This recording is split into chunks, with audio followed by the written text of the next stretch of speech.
My wife stepped to the front door on Friday night, her presence making itself known before she even spoke. Her body language wove a silent narrative, a tapestry of emotions signaling that tonight was a night I had been anticipating. Her eyes locked onto mine, and she strode forward with a determination I couldn't help but admire. She was prepared to take control of the conversation, to dictate the terms of our discussion, or so she thought. "Dear, we need to talk," she started, but I cut her off before she could take another step, throwing her completely off balance. I pressed forward, the weight of the moment shifting in my favor. "You know I love you," I said evenly, "but I've realized something. I'm not in love with you anymore." Her lips parted as if to speak, then snapped shut again, her expression frozen in stunned disbelief. She blinked rapidly, struggling to process the shock of hearing her own words I knew she had rehearsed, being used against her. The carefully constructed plan she had arrived with was crumbling before her eyes. The weight of my confession hung between us, heavy and undeniable. She hesitated, then finally spoke, her voice uneven. "Frankly, dear," she began, but then faltered, avoiding my gaze. Her fingers fidgeted with the silver wedding band on her hand, twisting it absently. "You know our marriage hasn't been working for a while. Neither of us has been happy." She took a steadying breath, her tone quieter now. "And, to be honest, I've met someone else." The words were barely more than a whisper, but they struck with the force of a hammer. "They're my soulmate," she continued, forcing herself to look at me. "And I'm leaving you for them." A slow, burning fury crept into my chest, but before I could respond, she reacted first. Her face darkened with rage, and without warning, she slammed her fist against the dining table, sending the dishes rattling. "You son of a—" she spat, her voice shaking with fury. "How dare you? After everything we've been through, after all these years, you sit there and tell me you've met someone else? That you're leaving me for them?" Her eyes narrowed, and her expression hardened with steely resolve. "I will ruin you in a divorce," she declared, her voice like sharpened steel. "I will take everything from you." Her words sliced through the air like a blade. "By the time I'm done, you'll be living in a cardboard box under the interstate." The initial shock that had clouded her thoughts was gone, replaced by a chilling clarity. She was fully in control now, feeding off her anger. I sat stiffly on the edge of the couch, hands clasped tightly together as her fury crashed over me like a relentless tide.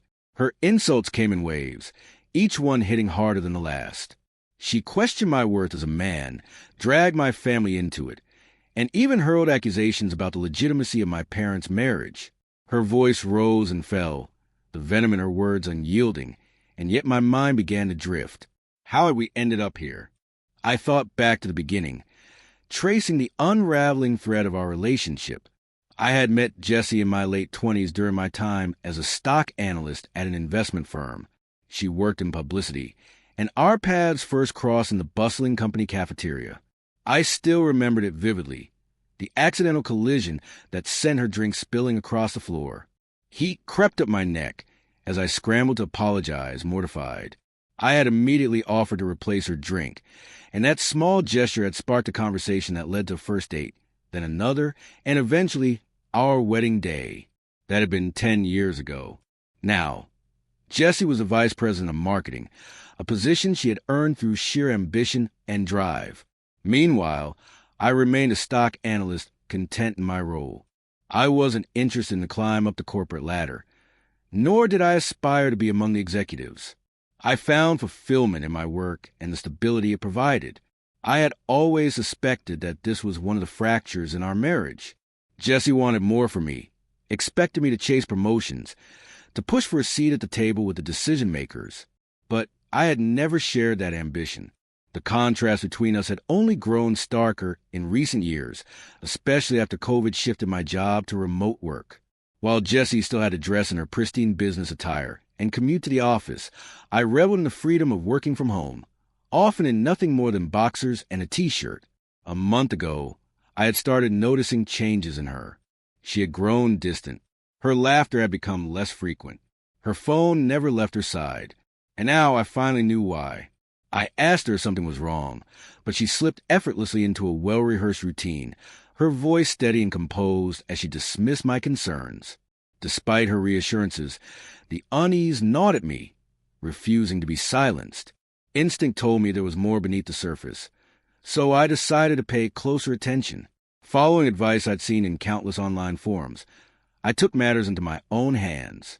I discreetly placed voice-activated recorders around our home, cloned her phone to monitor her messages and calls, and installed a keylogger on her laptop to track her online activity. The truth unraveled quicker than I had braced for. She was cheating, and in a plot twist straight out of soap opera, her affair was with none other than her boss. At first, the revelation shattered me, as if my entire world had been struck by a wrecking ball. I had truly believed that we had built something solid, something real, a life that embodied happiness. But then, I stumbled upon recorded whispers and hushed conversations where she confided just how little she thought of me. She spoke about me with barely disguised contempt, describing me as unmotivated, lacking ambition, content with mediocrity. According to her, I had no fire, no drive to climb higher or chase wealth. Her words replayed in my mind like a broken record as I sat slumped on the worn leather couch, staring at the silent flicker of the television. And the harsh truth settled in. She was entirely wrong. I had never been fueled by ambition, nor had I ever felt the need to claw my way up the corporate ladder. The endless pursuit of wealth and status had never been my goal. I had always valued my relationship and family far more than any title or paycheck. But now, I saw everything differently. With a new sense of clarity, I made a decision. If she wanted to play the game, I'd play it better. Ironically, I took inspiration from her own methods when crafting my next move. My job often required me to travel between our different offices, reviewing financial reports and research findings for the firm's advantage. On one such trip to our London office, I took an unplanned detour before heading home. I found myself in a quiet, discreet Swiss bank, where I meticulously completed the paperwork necessary to open a new account. With that step secured, I set up an online brokerage account linked to it, carefully entering every required detail. By the time I boarded my flight home, a sense of satisfaction settled over me. Now, here's the thing. Researching a company's financials wasn't insider trading. But if I received a tip from someone within the company, then it would be. I played by the rules, at least on the surface. My job was simple. I analyzed data, compiled my findings, and handed them over to my superiors like the obedient employee I was expected to be. But I also made sure I got my own cut. I kept a close eye on the investments my company was pushing to clients. If I uncovered one that was essentially worthless, I bet against it. When the company lost money, I didn't. Since my account was overseas, hidden behind a numbered identification, they had no way of tracing it back to me. Was it morally questionable? Perhaps. But the firm despised being proven wrong, especially my wife's boss. So I let them make their choices, conducted my own research in secret, and whenever I discovered something they had overlooked, I exploited it. Each time they made their market picks, I did my own due diligence. If their chosen investments were garbage, I quietly moved against them, undermining their decisions without ever saying a word. This wasn't just about money anymore. It was about taking control. And I had already built a comfortable nest egg. Now, I was simply waiting for her to finally deliver her speech. Why wait? Because I wanted her to file. Call it petty, call it childish. I didn't care. I wanted her to be the one to initiate the divorce. Her to foot the bill. Her to be the one to admit that we had failed, that she had failed. And when the moment finally arrived, when she stood in front of me, ready to play her part, I was more than prepared to push her past the edge. I wanted her to explode. I guess I did a pretty good job, huh? I said, smirking. She glared at me, her face contorted with fury. Well, what do you have to say for yourself, you jerk? I chuckled, shaking my head. Hasta la vista? Or wait, I know. Don't go away mad, just go away? I mean, isn't this exactly what you wanted? You wanted to trade up, right? And I'm just some worthless loser with no ambition. I leaned back, stretching my arms. You were right about one thing.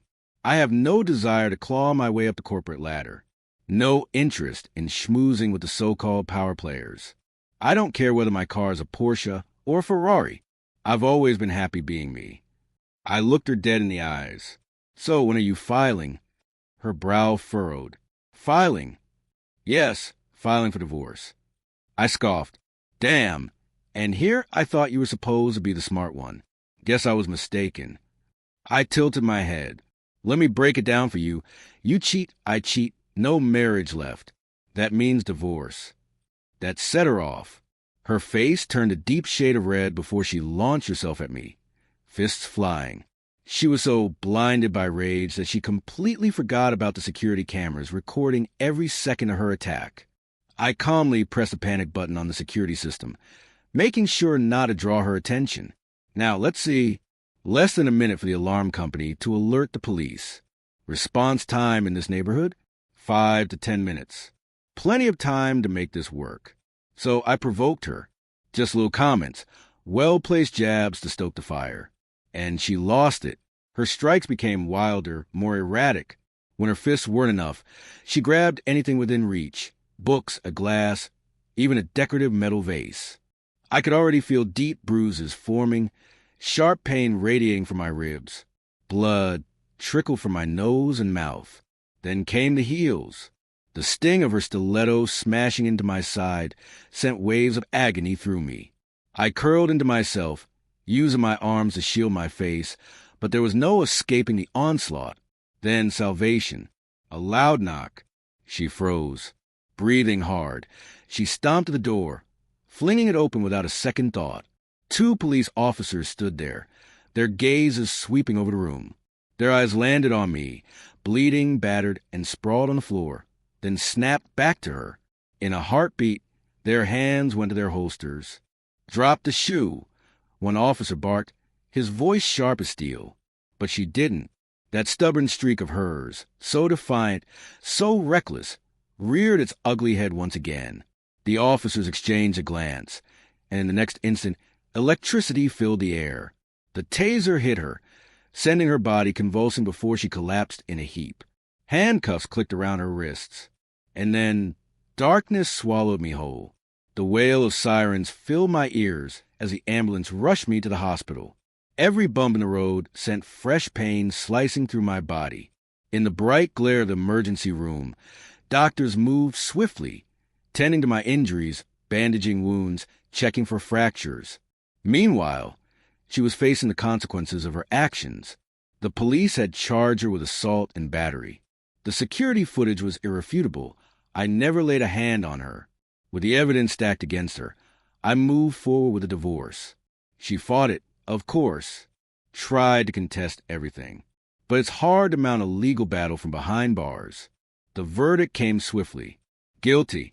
And when the gavel fell, she lost everything. Late at night, as I lay awake in bed, I found myself wondering, had we ever really communicated? Had we ever truly understood each other? Or had we just been pretending all along? But that's the past now. And that wraps up today's story. Was it what you expected, or did the twist take you by surprise? I'd love to hear your thoughts. Drop a comment below and let's talk about it. If this story kept you hooked, don't forget to hit that like button. And if you're new here or just haven't subscribed yet, now's the perfect time to join our growing community. I bring you fresh, captivating stories every single day. So make sure to subscribe and turn on notifications so you never miss out. Thanks for watching, and I'll see you in the next one.